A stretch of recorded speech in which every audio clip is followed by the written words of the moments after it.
Hello दोस्तों, good morning. कैसे हैं आप लोग।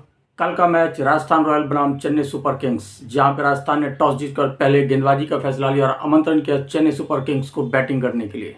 चेन्नई सुपर किंग्स का कल बैटिंग बहुत ही निराशाजनक रही, क्योंकि 2025 की जो फॉर्म थी उसे ही फिर से कल वो कैरी करके आगे जा रहे थे। क्योंकि 2025 में सबसे निचले पायदान पे सीएसके को देखना वास्तव में क्रिकेट फैंस के लिए, आईपीएल फैंस के लिए बहुत ही दुखद और निराशाजनक रहा था। जैसा कि हम लोग सब जानते ही हैं कि सीएसके 5 बार का चैंपियन टीम है और इस तरीके से निचले पायदान पर रहना पिछली बार तो बहुत ही ज़्यादा निराशा हुई थी। लेकिन कल का जो स्टार्ट था मैच, वो पावर प्ले में ही फिसल गया। स्टार्ट इनकी इतनी गंदी रही कि पावर प्ले में कुछ कर ही नहीं पाई। सारे दारोमदार जितने भी थे सबकी नज़र टिकी हुई थी संजू सैमसन पर। संजू सैमसन ने क्या किया कल, शॉट संजू सैमसन का भी सिलेक्शन सही नहीं था। बॉल और बल्ले की कोई संपर्क ही नहीं थी। क्लीन बोल्ड हो जाना, ऑफ साइड की विकेट को इस तरीके से गवा देना बहुत ही कल मतलब सीएसके का फैंस जब तक सोच पाता संजू सैमसन की विकेट से उभर करके बाहर आने की, तब तक उनके बैक टू बैक सभी चलते ही रहेंगे, कोई रुकने का नाम ही नहीं लिया। इनके कल मैक्सिमम प्लेयर आप देख लो तो इनके मेरे हिसाब से 7 से 8 प्लेयर टोटल, मैं बताता हूँ 1 2 3 4 5 6 7 8 प्लेयर इनके 10 रन के अंदर आउट हुए हैं। सोचिए किस तरह की इनकी बैटिंग रही। वो तो ओवरटन को धन्यवाद जो कि 40 प्लस रन बना दिया, तो चेन्नई किसी भी तरह 100 रन की पार गई। नहीं तो चेन्नई का जो कंडीशन था उस सिचुएशन में कहीं से भी नहीं लग रहा था कि सीएसके 100 रन भी पार कर पाएगी। जी हाँ, ये हकीकत है। सीएसके को अब खुद के बारे में सोचना पड़ेगा कि कहाँ इनकी कमियां हैं। वही रियान पराग की आप बैटिंग, बॉलिंग, फील्डिंग तीनों तरफ से उनकी टीम की जो लीडरशिप होनी चाहिए वो आप देखिए किस तरीके से वो परफॉर्म करके दे रहे हैं। और इधर क्या हो रहा है, संजू सैमसन के जाते ही ऋतुराज गायकवाड़ वो भी 6 रन बना करके आउट। आयुष मात्रे जिससे घरेलू क्रिकेट में बहुत ज़्यादा रन उन्होंने बनाया है, अभी वर्ल्ड कप का विजेता अंडर 19 का, और इस तरीके से उनका पहले गेंद पे ही 0 पे out. Matthew Short Australia team के लिए बहुत ही धुरंधर जाने जाते हैं, लेकिन यहाँ पे भी कुछ खास नहीं कर पाया। 7 गेंद में 2 रन बना करके ये भी। और सरफराज खान आते ही स्टार्ट किया, पहला डॉट रहा, दूसरा चौका, तीसरा छक्का। तो सरफराज खान स्टार्ट बहुत अच्छा किया। जिस हिसाब से हमें लग रहा था सरफराज खान ने स्टार्ट करी है, सीएसके को यहाँ से क्या पावर बूस्ट की जरूरत थी वो सरफराज खान के माध्यम से मिलेगा, लेकिन सरफराज खान भी कुछ कर नहीं पाए। और 12 गेंद में 17 रन बना करके 2 चौका 1 छक्के की मदद से वो भी आउट हो गए। फिर आए कार्तिक शर्मा। कार्तिक शर्मा एक हिटर बैटर माने जाते हैं, लेकिन उन्होंने भी कुछ नहीं खास नहीं। इस बार चेन्नई सुपर किंग्स ने घरेलू प्लेयर्स को ज़्यादा ही तवज्जो दी है, लेकिन वो कुछ खास कर नहीं पाए। कार्तिक शर्मा 15 गेंद में 18 रन बना करके ये भी आउट। शिवम दुबे जब पहले गेंद पे ही आपने छक्के बराबर पे आ चुके थे, आपने पूरे बहुत ही अच्छी शॉट का स्ट्रेट ड्राइव मारी सीमा रेखा के बाहर 6 रनों के लिए, उसके बाद समझ में नहीं आता है कि फिर दूसरी गेंद भी आपको हिट मारने की क्या जरूरत थी। आप गेंदबाजों पे दबाव डालना चल लेते हैं। मैं समझ गया हूँ, गेंदबाज पे आप प्रेशर बनाना चाहते थे, एक छक्के और लग जाते। दूसरी तरफ आपको ये भी था कि हमारा जो फॉर्म वर्ल्ड कप में बन रहा है उसे कैरी करना था, हमें वो भी दिखानी थी। यहाँ तक भी समझ आती है। लेकिन सीएसके को ज़रूरत क्या थी उस टाइम?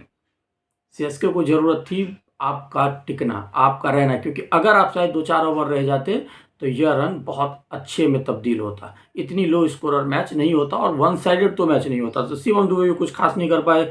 जेमी ओवरटन 36 गेंद में उन्होंने 43 रन, 2 चौके, 2 छक्के अपने दम पे भाई साहब एक एक सिंगल खेलते हुए लेके गया।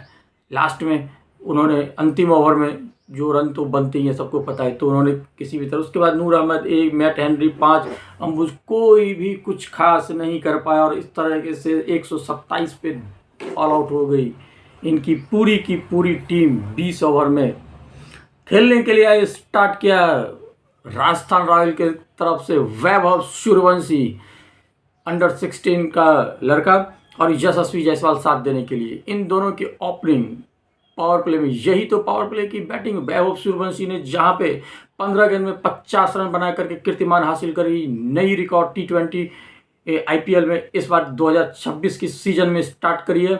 यह रिकॉर्ड अपने आप में सूर्यवंशी को बहुत ही कॉन्फिडेंस देंगे। वैभव सूर्यवंशी जो काफ़ी समय से देख रहे हो आपकी ज़बरदस्त फॉर्म में, सबकी नज़र थी कि वैभव सूर्यवंशी क्या करेंगे।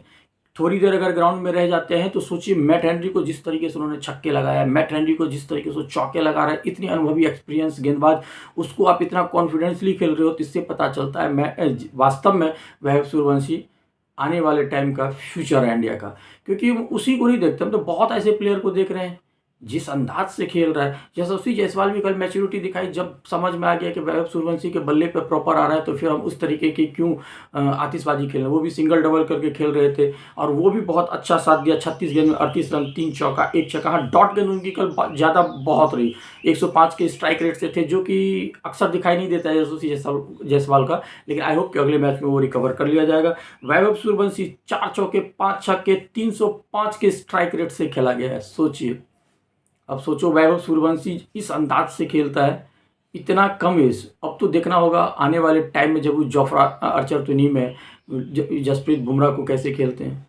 अभी तो एक से एक धुरंधर है, जब उस वहाँ तक भी पहुँच जाओगे आप, फिर अभी अग्नि परीक्षा है बहुत है वैभव सूर्यवंशी की।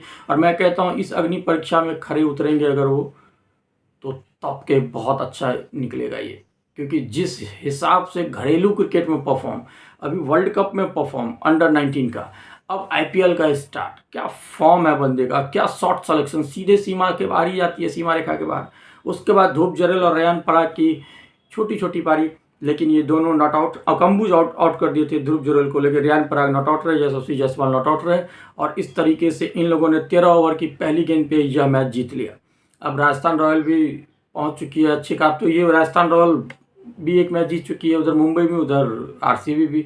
आज का मैच पंजाब किंग्स बनाम गुजरात टाइटंस का चंडीगढ़ से फिर से लाइव 7:30 बजे हमारे साथ इसी पेज पे एजे स्पोर्ट्स नेशन पे जुड़ जाइए। हम आप लोगों को यहीं पे लाइव कमेंट्री दिखाएंगे, कहीं जाने की ज़रूरत नहीं है। तब तक के लिए गुड बाय, थैंक यू, अपना बहुत ख्याल रखिए।